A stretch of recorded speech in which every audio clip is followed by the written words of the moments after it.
Sariya bulo jamkan la jabago ni wati Sherifula Jabran Soga amba fuka wala imando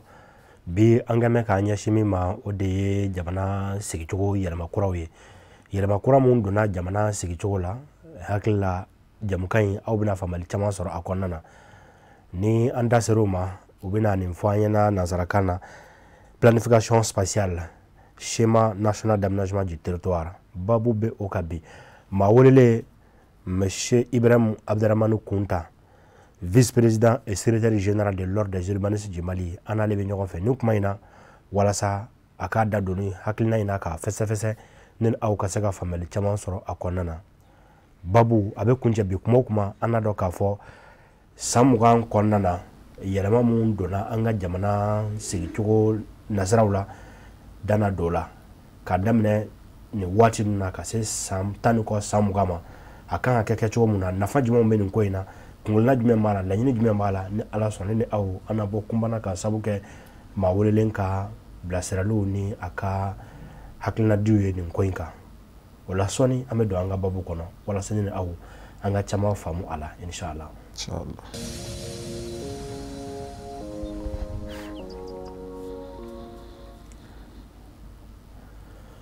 Monsieur le vice-président, il faut que vous ayez demandé comment amako sere ima. Shukundu sajeche ikabaro bla wala sa kana amwa keneka. Mimi kasabe jamana don makobe kuna foni kene mamuna. Ukaseka la clé ko bofle la ka obla osaraka. Iwo munga sarana wati ami faut que vous ayez demandé. Merci bien. Nera ka foli be awere. Aw be fo ka Sherifula barakela bela jelin fene fo parce que aw fene be ni hakilina minun soro. Yala sa ka franfansiya do di jamana diuma donc o fene nafa babe jamana yere kan nafa babe jamana diun kan an yere be aw fo kan lajaba jekulu bela jelen fene fo o hukmun konnana ajaranye folun wala mando amo aussi orduru ma bela jene man wati ama donc ka fo jamana ngono aw joro ka bon ko sebe an a soro ma bela jenente aw don ni munu mako masi aw ma jango munu na kalama taro ja o bini anya taka laje hakila yelma kura do dona anga do kolo bara tableau la ni ako mako schéma national d'aménagement du territoire o ni mai woni amba me nazarakana me bonangana ipsaka mun fo anyana ko nyereka ko inti dore ikomi dugukolo ko barawla bo me amo dugukolo ko baraw la sisano dugukolo ko bara tita labenko foga laben ke ka ferew tike ka sininya siku ke donc o sininya siku de fene ko hukmun kono nawla abeta ka laje depuis dugukolo fitinu no yo moko ka forowe donc ka yele kana se fo commune yere laben ma kana cercle laben na kata région laben na donc fo kana se jamana yere kuturu yere be ni laben minun be ko kono ani hakilla bla minun be ke samuka nataw kono nawla ka sininya sigi minun kan ke olu kono o baraw be jatemine cokoya minuna donc jamana territoire jamana yɛrɛ dugukolo bɛɛ lajɛlen sanfɛla la donc o baraw de faralen no ɲɔgɔn kan k'olu kɛ gafe kɔnɔ n'an b'a fɔ gafe min ma ko schéma national d'aménagement du territoire donc n'i ye a jateminɛ jamana yɛrɛ kɔnɔna na labɛn minnu bɛ kɛ n'an b'a fɔ olu ma ko planification spatiale c'est-à-dire dugukolo yɛrɛ labɛn minnu ni jateminɛ minnu bɛ kɛ dugukolo ko la gafe min bɛ yen n'o bɛ gafe bɛɛ sanfɛ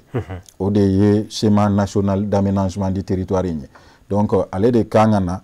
ka na jamana yɛrɛ bɛɛ jateminɛ ka jamana lajɛ fɔlɔ parce que fɛn min bɛ yen n'an b'o fɔ ka d'a kan o ye k'a fɔ kabi Mali yɛrɛ kɛra Mali ye Mali kuma nin gafe in sɔrɔ fɔlɔ donc a gafe in baara daminɛna 2018 donc a ko nana kuncɛ ka décret ta conseil des ministres la 2022 pour que ka se ka approuver donc o ye a siɲɛ fɔlɔ ye a ka kɛ mais nin de bɛ fɛnɛ bɛ kɛ sababu ye jamana yɛrɛ bɛɛ fɛnɛ jateminɛw bɛ kɛ jamana yɛrɛ territoire bɛɛ kan cogoya min na domaine bɛɛ lajɛlen na a kɛra dugukolokow taw ye o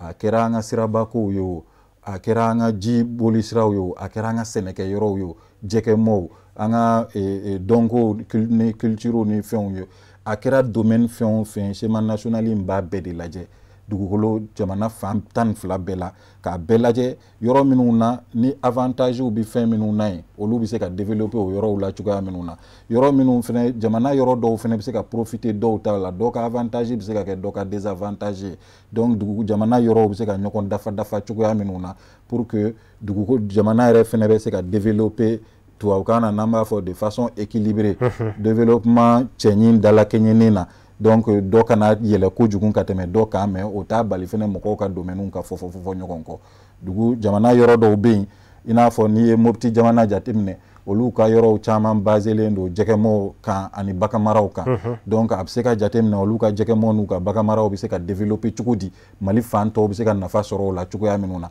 fɛn minnu bɛ yen n'olu ni jɛgɛmɔw ni baganmaraw fɛnɛ bɛ se ka taa ni ɲɔgɔn ye ni o bɛ se ka kɛ hali fɛnw bayɛlɛmali kow la n'an bɛ usine ko kumaw ni o fɛnw fɔ olu bɛ se ka jateminɛ o cogow la cogoya min na yɔrɔ tɔw bɛ nafa sɔrɔ olu la i mana na an ka yɔrɔ région dɔw la i n'a fɔ Sikaso jamana ninnu kan walima hali Kulukoro yɛrɛ kɔnɔna na yɔrɔ bɛ yen i n'a fɔ Sibi ninnu ɲɔgɔnnaw i bɛ taa sɔrɔ wagati dɔw la mangoro bɛ bɔ fo mangoro bɛ fili faliw b'a dun ka fa k'a tɔ to a tɔ bɛ toli ka bila mais o wagati kelen na n'i taara Tombouctou ou bien i mana se Kidal yɔrɔw la i bɛ taa sɔrɔ o fruits kelen ninnu o jiridenw olu sɔrɔliw ka gɛlɛn o yɔrɔw la donc fɛn jumɛnw bɛ se ka bila sen kan yalasa sanni feere yɛrɛ fɛnɛ bɛ se ka tɛmɛ an ka région ni ɲɔgɔn cɛ olu fɛnw bɛ se ka développer cogoya minnu na donc schéma national d'aménagement du territoire kɔni nana de ka i hakili jagabɔ nin ko ninnu bɛɛ la parce que yanni a ka fɔ an bɛ mun kɛ san 20 nata kɔnɔ baara yɛrɛ fanba taara fɔlɔ jamana yɛrɛ bɛ lahalaya jumɛn na ani an ka région bɛ lahalaya jumɛnw na donc baaraw taara kɛ région bɛɛ la a taara kɛ cercle bɛɛ la fo n'a ye bɔ insécurité baarakɛlaw bali ka se cercle minnu na hali olu yɛrɛ la o cercle mɔgɔw welela u ka baarakɛlaw sɔrɔ yɔrɔ la baara bɛ se ka kɛ yɔrɔ minnu na donc pour que k'u hakilinaw ɲininkaliw kɛ k'u fɛnɛ taabolow ni fɛnw dɔn pour que baara min bɛ kɛ a kana kɛ mɔgɔ kelen ka baara kelen a ka kɛ Mali yɛrɛ bɛɛ de faralen ye ɲɔgɔn kan ka hakilinaw jakabɔ ka se ka gafe in fara ɲɔgɔn kan k'a bila sen kan. A diyara n ye i da sera ma k'a fɔ ko gafe in y'a siɲɛ fɔlɔ ye a ka bila sen kan a bilali min kɛra sen kan 2022 kɔnɔ n'o ye san 2022 tɛmɛnen ye nin bɛ se fɔ san joli ma ni baara bɛ kɛ ni a ye. nin bɛ continuer fo 2041 baara bɛ se ka kɛ n'a ye fo 2041 mais sariya sɛbɛnw bɛ min fɔ sariya sɛbɛnw b'a fɔ ko san 5 o san 5 a bɛ se ka évaluer k'a lajɛ parce que par exemple an ka jamana in bɛ cogoya minnu na taabolow bɛ ka yɛlɛma donc parce que gafe min don gafe hakili jagabɔw minnu kɛra politiki kow b'a kɔnɔ gouvernance kow b'a kɔnɔ techniquew b'a kɔnɔ donc fɛn bɛɛ b'a kɔnɔ donc ni ko dɔw tora ka yɛlɛma jamana mana taa sen dɔw yɛlɛma ka taabolo kuraw ni fɛn dɔw ta o bɛ se ka kɛ sababu ye a bɛ fɔ ko ka gafe in lajɛ tuguni ka fɛsɛ an tun ye taa sen minnu bila k'an bɛ tɛgɛ olu kan san 20 in kɔnɔ est ce que an bɛ to taa sen kelenw kan walima an bɛ yɛlɛma don taa sen na donc sariya sɛbɛnw y'a jira k'a fɔ san 5 o san 5 jateminɛw bɛ se ka kɛ a kow la k'a lajɛ ni yɛlɛma bɛ se ka don a kɔnɔ mais baara min kɔni kɛra o baara in kɛra de k'o jateminɛw bila sen kan fo san 2041 n'o ye 2041 a faamuna dɔw bɛ taa san 20 jate la san 20 jate la mais ni an tora nin hukumu kan an bɛna lakɔlɔsi aw ka nin baarakɛ kan ninnu na danfara jumɛn bɛ nin schéma d'aménagement ni schéma directeur ni ɲɔgɔn cɛ an bɛ nin kuma mɛn kuma bɛɛ anw bɛ anw yɛrɛ ɲininka la finalement anw tɛ se k'an yɛrɛ retrouver an b'a mɛn ko schéma national d'aménagement an b'a mɛn ko schéma directeur an bɛ kan wɛrɛ mɛn nin kɔnɔna la danfara jumɛn b'o ni ɲɔgɔn cɛ nin bon document gafe ninnu modèles ka ca n'i ye schéma d'aménagement du territoire yɛrɛ ta o fana ye sigiyɔrɔma dama ye a bɛ dépend a bɛ kɛla niveau minnu na parce que an ye schéma national d'aménagement du territoire fɔ o y'an ka jamana yɛrɛ fan bɛɛ ye o kɔfɛ schéma régionaux d'aménagement du territoire bɛ yen région kelen-kelen bɛɛ fana kan ka lajɛ schéma national in ye fɛn jumɛnw de fɔ k'o kan ka kɛ ne ka région kɔnɔ ne kan ka baara jumɛnw de waleya an ka région kɔnɔna na donc ni o fana jateminɛna k'o lajɛ a bɛ lajɛ région kɔnɔna na cerclew de fana bɛ yen o cerclew kɔnɔna na jumɛn ni jumɛn de kan ka kɛ o cerclew fana kɔnɔ o bɛɛ bɛ dépend cerclew fana ka fanga ni u ka yɔrɔ minnu lafulen don ani fanga b'u la fɛn minnu na olu de bɛ jateminɛ sisan k'a lajɛ nin cercle in na nin baara in de kan ka boloda yen nin cercle in na nin de kan ka kɛ yen nɔ donc olu bɛ jateminɛ k'o kɛ o schéma régional d'aménagement du territoire kɔnɔ donc schéma régional d'aménagement du territoire fana kɔfɛ schéma local d'aménagement du territoire bɛ yen o ye cercle ta niveau ye donc n'an bɔra région na an bɛ jigin ka na cercle la donc cercle fɛnɛ ta niveau fɛnɛ bi cercle fɛnɛ développement jateminɛ cercle fɛnɛ kɔnɔ communes de bɛ yen k'a lajɛ jumɛn ni jumɛn de kan ka boloda communes ni ɲɔgɔn cɛ ale fɛnɛ b'o o jateminɛ mais o bɛɛ fɛnɛ bɛ jate région fɛnɛ min fɔ k'olu kɛ ale kɔnɔ ale fɛnɛ bɛ to o hukumu kɔnɔna na donc schéma local d'aménagement du territoire kɔfɛ il y a les schémas communaux d'aménagement du territoire. Donc, commune Befenebaga, schéma communal d'aménagement du territoire élaboré pour que la commune développement jatemine. Mais au Befenebeka, les Fenebeto sans fait tinde, Feneye Yamaruya Minundi, Anika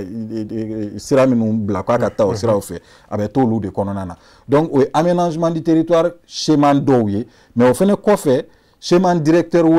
aménagement du territoire, là. Par exemple, avec le schéma directeur de l'énergie. Donc, jamana énergie ko kan ta chukoya minuna olu bi na obi schéma document élaboré mais obeke énergie doron de kan schéma directeur de l'eau be o fene be ke obeke jiko doron de kan donc au schéma directeur ou chaman be éducation ta obe domaine ou chaman be no minum be no no olu schéma directeur ou doron mi se ka élaboré ola mais awbe mi fo mo be mi me ka chaya o schéma directeur d'urbanisme de donc n'a fɔra schéma directeur d'urbanisme o gafe minnu bɛ labɛn sisan nɔ an ka dugu kunkan ko kan normalement yɛrɛ fɔlɔ an ka fɛn minnu tun bɛ a bɛ fɔ ni dugu min sera jama 50,000 mɔgɔ adamaden 50,000 ma olu la o duguw la sisan nɔ schéma directeur d'urbanisme kan ka labɛn o yɔrɔw la pour que k'o duguw fɛnɛ sigi cogo de jateminɛ ani duguw sigi cogo bɛ développer cogoya min na san 20 nata kɔnɔna na donc o de baaraw bɛ lajɛ k'olu bila schéma directeur d'urbanisme kɔnɔ k'a lajɛ sigiyɔrɔ minnu bɛ yen ni sigi kɛlen tɛ olu la ka ɲɛ baara jumɛnw de bɛ boloda pour que k'olu sigiw kɛ ka ɲɛ misaliya la quartier dɔw bɛ yen i bɛ taa sɔrɔ olu ye quartier kɔrɔw ye a siraw bɔcogow man ɲi ala m'an kisira hali ni kasara donn'a kɔnɔ sapeur pompier ni fɛnw donn'u a quartier kɔnɔna na olu bɛ gɛlɛya donc a bɛ fɔ ko ka baara dɔw boloda o quartier kan i n'a fɔ restructuration urbaine ninnu ɲɔgɔnnaw donc schéma de fɛnɛ bɛ na ka na fɔ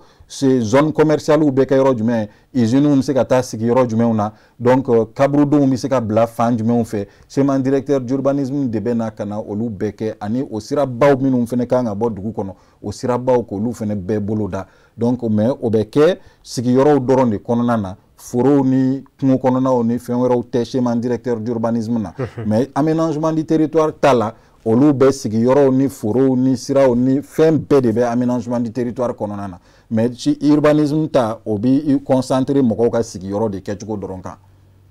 voilà a diyara an ye faamali sɔrɔ nin kɔnɔna na an kun ye a kunnafoniw ye min ye juillet kalo tile 20 ye minisiri ye kangarimada dɔ kɛ ka lettre ci a ka domaine directeur service min bɛ relevé a la hakili la dugukoloko ka bi an b'a jigiya k'a fɔ fɛn tɛ yen i tɛ bɔ min kalama a la ko dugukoloko bilama an ka jamana kɔnɔ a gɛlɛyalen don k'u ka nin i da sera kunnafoniw ma ko k'u jangɛ ninnu na e yɛrɛ bolo bi o ko in est-ce que a b'a la k'a labato dugukoloko natara mɔgɔ minnu da bɛ dugukoloko la bon effectivement bon i ye min fɔ o fɛn na parce que effectivement n bɔra fɛn kalama mais pour que lajɛbagaw fɛnɛ bɛɛ k'a dɔn fɛn minnu don ministre ye instruction dɔw di a ka dugumamɔgɔw ma a ka domaine directeur ni urbanisme directeur ma pour que k'a f'u ye fɛnɛ k'a fɔ u ka directeur régionaux ye u kana lotissement kɛ yɔrɔw la ni schéma directeur ti yɔrɔ minnu na u kana yɔrɔ di société immobilière ma yɔrɔw la ni schéma directeur tɛ yɔrɔ minnu na donc n'i ye o fɛnw jateminɛ yɔrɔ dɔw la a bɛ ka bato yen parce que n bɛ o fɔ mun na normalement i bɛ min fɛnɛ ye i b'a sɔrɔ société immobilière caman bɛ yen nɔ bi olu bɛ ka taa forow de san a dɔw yɛrɛ bɛ yen i b'a sɔrɔ commandant ka papiers b'u la lettre ti min na titre provisoire b'o la a sɛbɛnnen don ko foro de don donc o bɛ tila ka san k'o yɛlɛma société immobilière tɔgɔ la société immobilière bɛ tila ka taa opération dɔw kɛ o kan a yɔrɔ dɔw bɛ yen i b'a sɔrɔ kungo kɔnɔnaw don yɔrɔ yɛrɛ ma se a yɔrɔ la donc a dɔw kɔni bɛ kɛ ka terrain papiers dilan a fɛnw na ni a bɛ fɔ o ma ko spéculation foncière k'olu dɔw kɛ donc viabilisation tɛ kɛ a caman na mais société bɛɛ tɛ société dɔw de bɛ o baaraw kɛ donc ministre ka instruction in nakun ye yalasa olu dɔw bɛ se ka bloquer cogoya min na mais yɔrɔ dɔ de bɛ yen nɔ min na ni o contrôleli bɛ gɛlɛya o ye min na ni ministre b'a fɔ ko u ka na lotissement kana kɛ yɔrɔ la ni schéma directeur d'urbanisme tɛ yɔrɔ min na o yɔrɔ la de baara bɛ gɛlɛya o yɔrɔ la parce que sariya sɛbɛn wɛrɛw bɛ yen minnu b'a fɔ k'a fɔ ko hali ni schéma directeur tɛ yɔrɔ la lotissement bɛ se ka k'a yɔrɔ la mais a lotissement kɛli fɛnɛ bɛ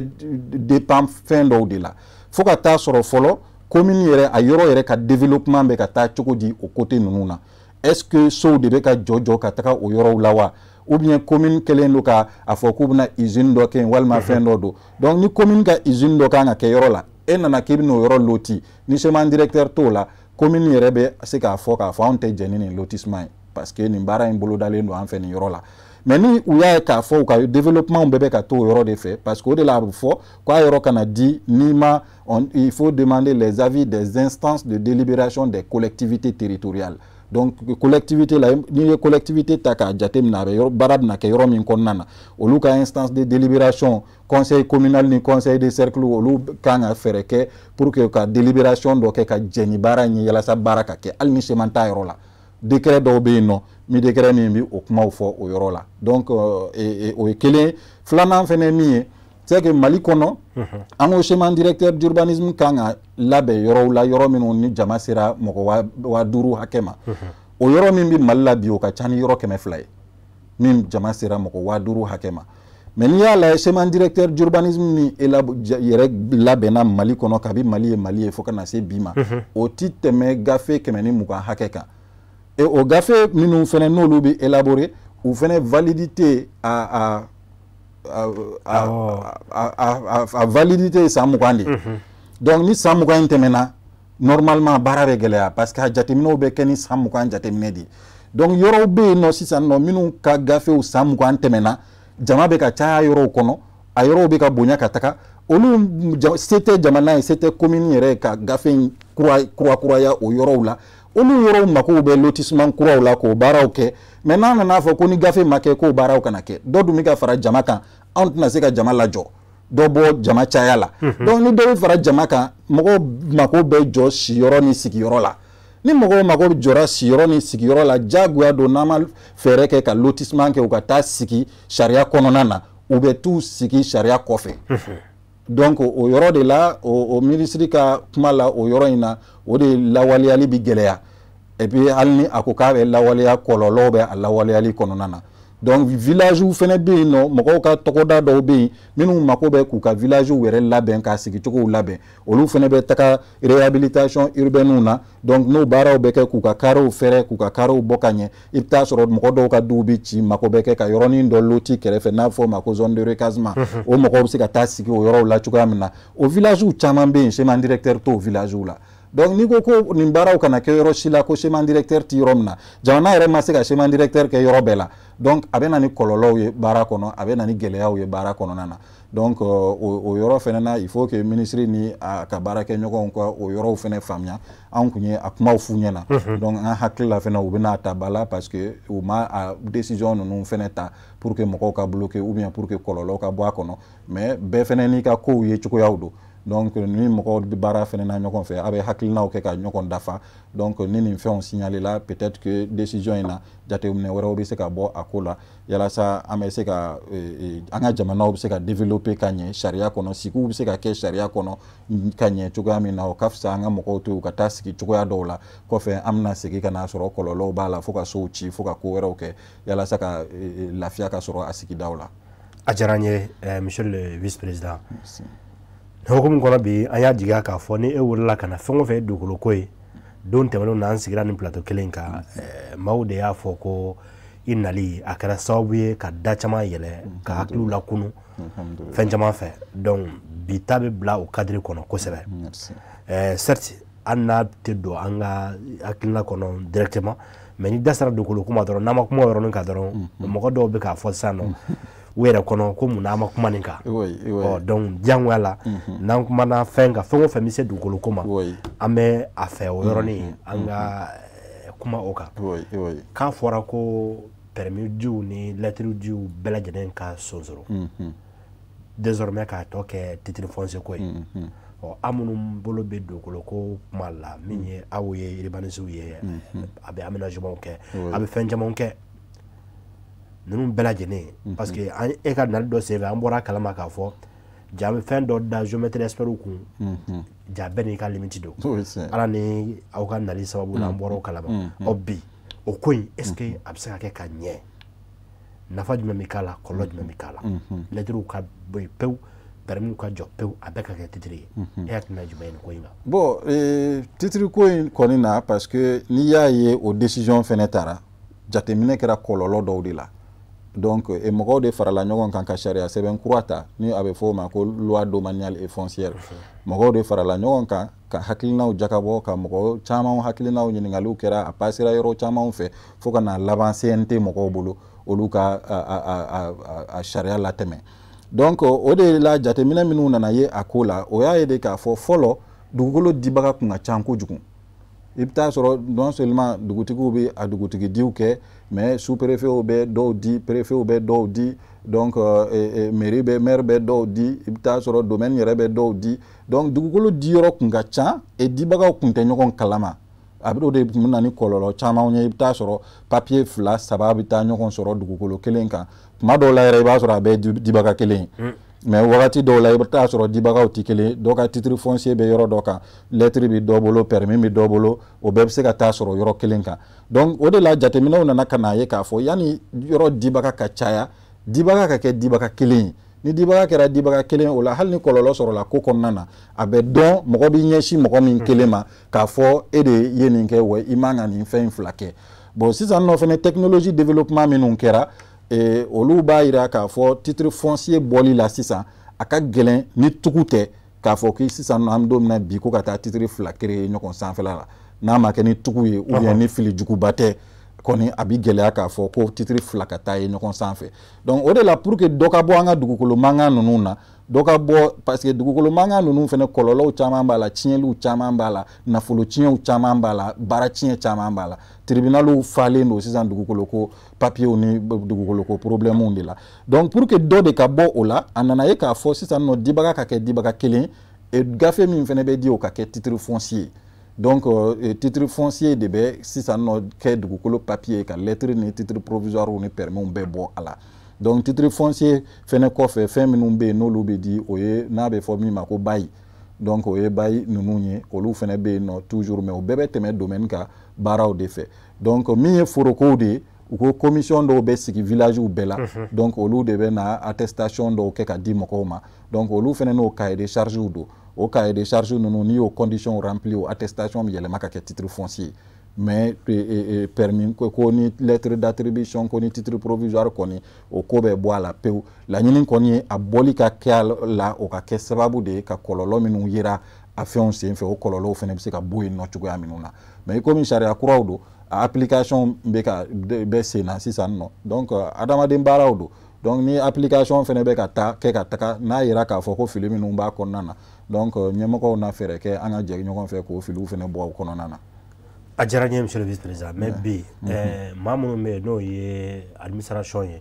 walima maire dɔw n'olu bɛ ka nin papiyew di bilen e hakilina ye jumɛn ye o ko in kan bon o fɛnɛ na sariya kura min fɛnɛ taara o sariya kura bɛ sanction ta olu la maire minnu bɛ ka continuer ka a papiyew ni fɛnw bɔ parce que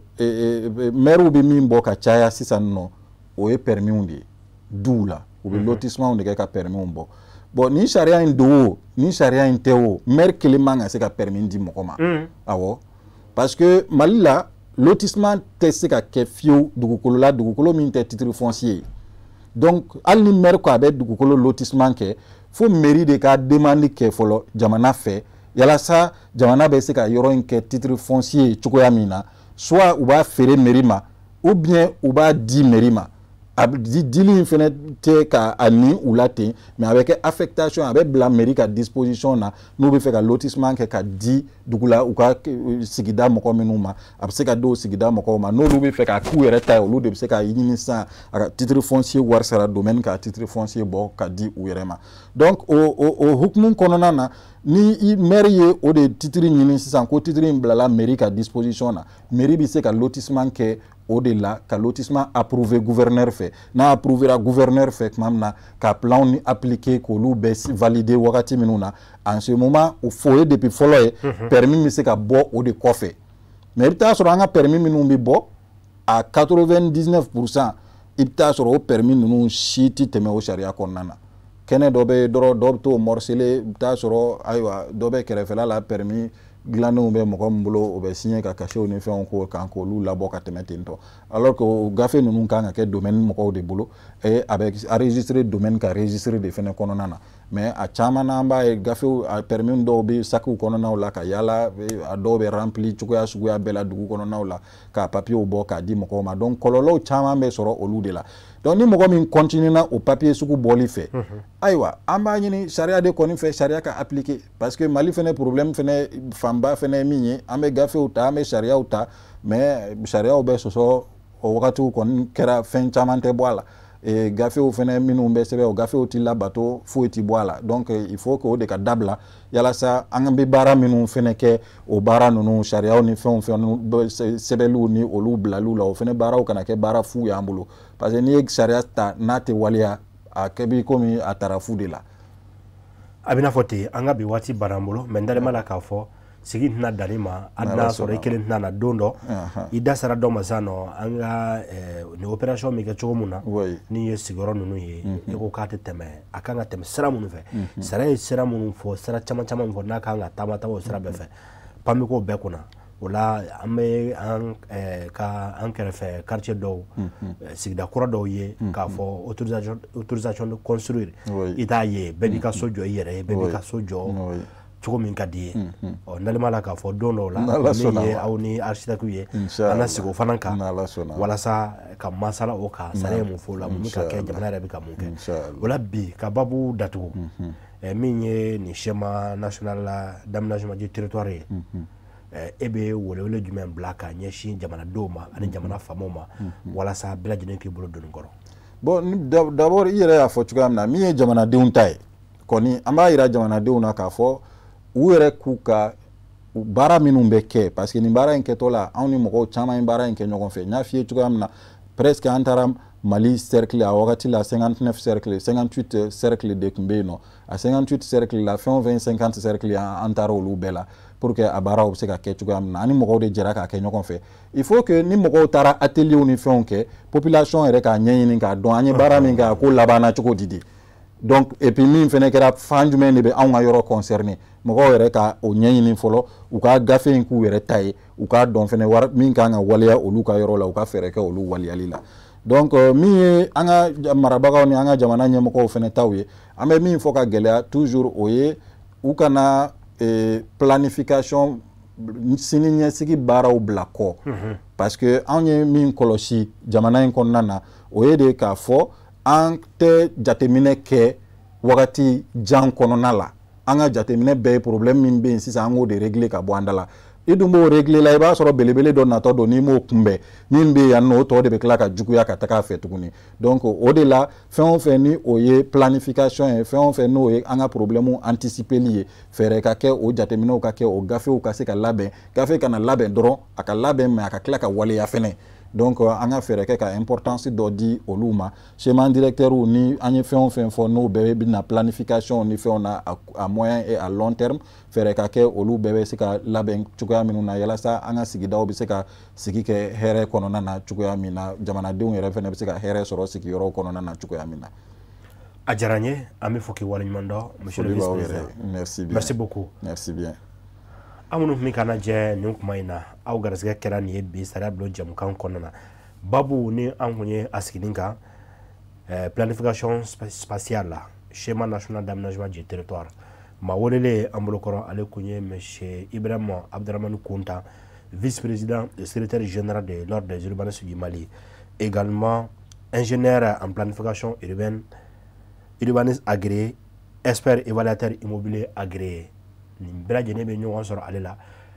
c'est pourquoi maa caman ye a fɔ an ɲɛna nin plateau kelen kan n'a nali mun kɛra ka da don dugukolo ko la an kun ye fɛn o fɛn kɛ dibi ye a y'o bɛɛ lajɛlen kɛ kɛnɛ ye k'a ɲɛ yira anw na k'a fɔ nin taabolo ye nin tɛmɛsira ye nin n'a mako bɛ fɛn na bi jamana in kɔnɔ o ye dugukolo ko ye bɛɛ lajɛlen niyɔrɔ bɛ dugukolo ko in na tribunaliw bilama u falen don ka sababu kɛ dugukolo ko ni a nɔfɛkɛlaw la o la an b'a ɲini bɛɛ lajɛlen fɛ an bɛ ka kɛ basiki karamɔgɔ ye sariya y'a fɔ cogo min na an ka tɛmɛ sariya kɔ n'o kɛra nalema la k'a fɔ an ka jamana in a na diya don nataw la sigiw na diya kɛlɛw na dafaga furu na sinsin dugu ni ɲɔgɔn cɛ an bɔra nin bɛɛ lajɛlen kalama k'a fɔ nin bɛɛ ye gɛlɛya bi an ka jamana kɔnɔna na don wɛrɛ min ye autorisation de construire quartier kɔrɔw bɛ ka créer ko yamaruya ka ɲini walasa ka so jɔ mais o yamaruya ninnu anw ɲɛ t'u la fiyewu yɔrɔ caman na jamana t'a kalama wa minnu yɛrɛ da b'a la o dɔw ka so bɛ a yɔrɔw la an ka jateminɛw bɔra o kan don nataw la nin bɛɛ lajɛlen ye babu ye sariya bulon kɔnɔ aw na bɔ minnu kalama ka kɛ ni sariya ye ne b'a fɔ la aw ka mɛn waati wɛrɛ whatsapp numéro ale bɛ bila aw ka bolo kan walasa aw ka ɲininkali minnu bɛ kɛ ninnu na an n'o ta k'o ɲɛsin an ka maaw ma minnu bɛna jaabiw di a bɛ ne ni aw bɛɛ lajɛlen nafa aw k'an mɛn o la don wɛrɛ salamu aleykum wa rahmatulahi taala wa barakatuh